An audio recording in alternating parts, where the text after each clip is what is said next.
আসসালামু আলাইকুম সুপ্রিয় শিক্ষার্থী, তোমরা জানো জগন্নাথ বিশ্ববিদ্যালয়ের রেজাল্ট প্রকাশিত হয়েছে এবং জগন্নাথ বিশ্ববিদ্যালয়ে ভর্তি কার্যক্রমের শুরু হয়েছে 19 তারিখ থেকে। তো জগন্নাথ বিশ্ববিদ্যালয়ে 19 তারিখ থেকে 24 তারিখ পর্যন্ত তোমাদের ভর্তি কার্যক্রম চলবে। এরপরে হচ্ছে সেকেন্ড কল কবে থেকে, এই 19 থেকে 24 তারিখে প্রথম মেরিট টেস্টের ভর্তি সম্পন্ন হবে এবং দ্বিতীয় কল মানে হচ্ছে এটা হচ্ছে 25 ফেব্রুয়ারিতে তোমাদের যারা দ্বিতীয় কলের জন্য উপযুক্ত তাদের লিস্ট প্রকাশ করা হবে 25 ফেব্রুয়ারি। তোমরা সবাই জানো জগন্নাথ বিশ্ববিদ্যালয় বি ইউনিট হচ্ছে এখানে মানবিক অনুষদের যে সাবজেক্টগুলো আছে সেগুলো আছে সামাজিক বিজ্ঞান অনুষদ, এছাড়া আছে ল, ল্যান্ড ল। তো হিউম্যানিটিস এখানে হচ্ছে মানবিক বিভাগ থেকে সিট আছে 405টি, সায়েন্স থেকে 130 এবং হচ্ছে কমার্স থেকে হচ্ছে 75টি সিট। তো মানবিক বিভাগ থেকে 405টি সিটের জন্য 546 জনকে প্রথম মেরিট লিস্ট যেটা আছে প্রথম মেরিট লিস্টে ডাকা হয়েছে। তো প্রথম মেরিট লিস্টে ভর্তি সম্পন্ন হবে 19 থেকে 24 ফেব্রুয়ারি। এই কয়েকদিনের মধ্যে যারা ভর্তি হলো এরপরে যে কয়টি সিট ফাঁকা থাকবে মানে সিট ফাঁকা থাকা সাপেক্ষে পরের লিস্ট প্রকাশ করা হবে। ধরো এখানে 546 সিরিয়াল পর্যন্ত ধরো 200 জন ভর্তি হয়েছে, তার মানে 405টা থেকে 200টা সিট মাইনাস হয়ে যাবে আর 205টা সিট থাকবে, সেটা আবার সেকেন্ড কলে প্রকাশ করা হবে। তো অনেকে বলতেছে ভাই আমার সিরিয়াল এত, আমি কি সেকেন্ড কলে আমার আসবে কিনা? আসলে এটা তোমার ভাগ্যের উপর নির্ভর করতেছে। Second call, third call, fourth call এইভাবে অনেকগুলো ওয়েটিং লিস্ট আনবে। হ্যাঁ, তো ওয়েটিং লিস্ট আনার পরে তারপরে তোমার মূলত হচ্ছে ভর্তি কার্যক্রম চলতেই থাকবে। এটা ভর্তি মানে দেখা যায় তোমাদের ক্লাস শুরু হওয়ার পরেও ভর্তি কার্যক্রম চলবে। এছাড়া আছে সায়েন্সের, দেখো 130টি সিটের বিপরীতে 139 জন সাবজেক্ট চয়েস দিয়েছে, মানে ভর্তি কার্যক্রম কিন্তু এখনো শুরু হয়নি, শুধু সাবজেক্ট চয়েস দিয়েছে 139 জন। কমার্সে আছে হলো 75টি সিট, 75 সিটের জন্য 81 জন, মানে মূলত 81 জন সাবজেক্ট চয়েস তারা দিয়েছে 81 জন পর্যন্ত। 81 সাবজেক্টের মাঝখানে এই 6 জন দেয়নি, তারপর এটা হচ্ছে 9 জন দেয়নি, আর এটাতে অনেকগুলো মানে 136 মানে 131 পর্যন্ত মানে তারা সাবজেক্ট চয়েস দেয়নি। তো এখানে অনেকে আছে এমনিতেই সাবজেক্ট চয়েস দিয়েছে, ভর্তি হবে না কিন্তু সাবজেক্ট চয়েস দিয়ে দেখতেছে যে আমি কোন সাবজেক্ট পাবো, পছন্দসই সাবজেক্ট না পেলে তারা ভর্তি হবে না। এবং ঢাকা বিশ্ববিদ্যালয়ে তোমরা জানো ভর্তি কার্যক্রম শুরু হয়ে গেছে এবং ঢাকা বিশ্ববিদ্যালয়ে অনেকে আছে যারা এই সিরিয়ালের মধ্যে আছে, আবার সাবজেক্ট চয়েসে দিয়েছে, যেহেতু অনলাইনে টাকা খরচ হয়নি সেজন্য তারা সাবজেক্ট চয়েস দিয়েছে। সেক্ষেত্রে অনেকে জানতে চাচ্ছে ভাই আমার সিরিয়াল কত পর্যন্ত যেতে পারে। তো তোমার মানবিক বিভাগ থেকে যারা 1500 প্লাস মাইনাস আসো মোটামুটি তাদের আশা করা যায় তারা তো সিট পাবেই। কারণ হচ্ছে এটা কিছু সাবজেক্ট আছে যেগুলোতে আছে, যেমন ইসলামিক স্টাডিজ, তারপরে হচ্ছে অন্যান্য যে সাবজেক্টগুলো আছে এগুলোতে অনেকে, যেমন IML, হ্যাঁ, তো এগুলোতে হচ্ছে অনেকে ভর্তি হতে চায় না। সেক্ষেত্রে তোমার হচ্ছে দেখা যায় অন্য কোনো ভর্তি হতে চায় না তেমন না, অন্য কোনো জায়গায় সুযোগ পেয়েছে তখন সে আর ভর্তি হবে না, তখন এই সাবজেক্টগুলো ফাঁকা থাকবে। তো লাস্টের সাবজেক্টগুলো ওয়েটিং বেশি টানে, কিন্তু যেমন আছে এবার দেখো এখানে হচ্ছে ল, ল্যান্ড ল, এগুলো কিন্তু কেউ ছাড়তে চায় না, মোটামুটি তারা ভর্তি হয়ে যায়। তারপর যে ঢাকা বিশ্ববিদ্যালয়ে দেখা যায় ল পেয়েছে সে তো আর এখানে থাকবে না, সে ঢাকা বিশ্ববিদ্যালয়ে চলে যাবে, জগন্নাথের সিট ফাঁকা হয়ে যাবে।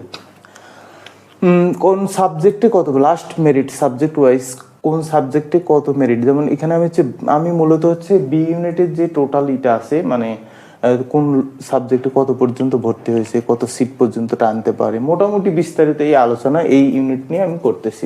এখানে হচ্ছে ল, তারপর হচ্ছে ইংলিশ, বাংলা, হিস্টোরি, ল্যান্ড ল আছে। তো মূলত আমি হচ্ছে আরো অনেক কয়টা সাবজেক্ট আছে সবগুলো নিয়ে আলোচনা করিনি, শুধু এখানে হচ্ছে ল। দেখো এখানে হচ্ছে হিউম্যানিটিস যারা হচ্ছে মানবিক বিভাগ থেকে আছে তাদের হচ্ছে 48 পর্যন্ত গেছে ল বিভাগ, 48 সিরিয়াল যারা আছে তারা ফার্স্ট লিস্টে আর কি তারা চান্স পেয়েছে। এছাড়া হচ্ছে ল্যান্ড ল হচ্ছে 103 পর্যন্ত, তার মানে হচ্ছে এবার হচ্ছে লয়ের চয়েস সাবজেক্টেই দেখো চয়েসেই 100 ক্রস করেছে।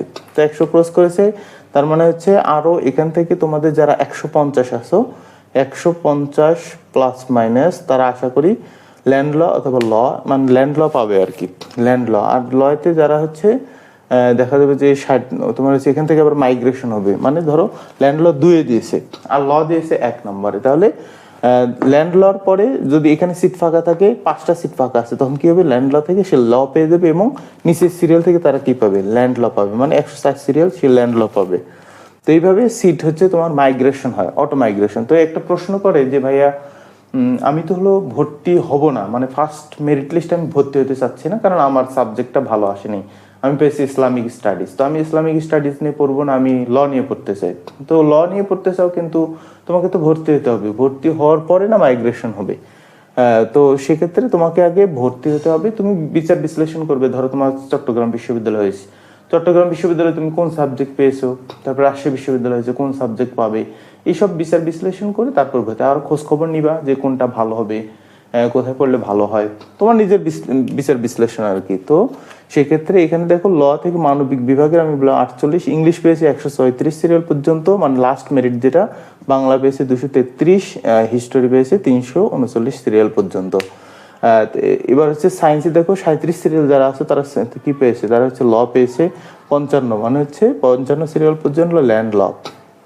আশা করা যায় যারা হচ্ছে 70, মানে হচ্ছে 100 প্লাস মাইনাস আছে, না 100 এত দূর মানে নাও যেতে পারে, এটা হচ্ছে 80 প্লাস মাইনাস, ধরো 80 প্লাস মাইনাস যারা আছে তারা আশা করি ল্যান্ড ল পাবে। এর বেশিও যাইতে পারে, ঠিক আছে, কম আশা করি যাবে না, এর বেশি যাবে। কারণ অনেকে সাবজেক্ট চয়েস দিয়েছে, ভর্তি কার্যক্রম না, কিন্তু ভর্তি কার্যক্রম শুরু হলে তখন একটু হতো। ফার্স্ট কলের পরে আসলে মূলত বোঝা যাবে সেকেন্ড কলে তোমাদের কত দূর পর্যন্ত টানতে পারে, এটা একটা ভালো আন্দাজ পাওয়া যাবে। তো আমি কিন্তু, তোমরা যারা জিজ্ঞেস করো যে ভাই আমার এত সিরিয়ালে চান্স হবে কিনা, আমি কিন্তু মোটামুটি একটা আগের যে ইয়ার আছে সেটাতে কিভাবে ভর্তি হয়েছে, কত দূর পর্যন্ত সাবজেক্ট আনছিল, সেটার উপর বেস করে একটু বলি, হ্যাঁ।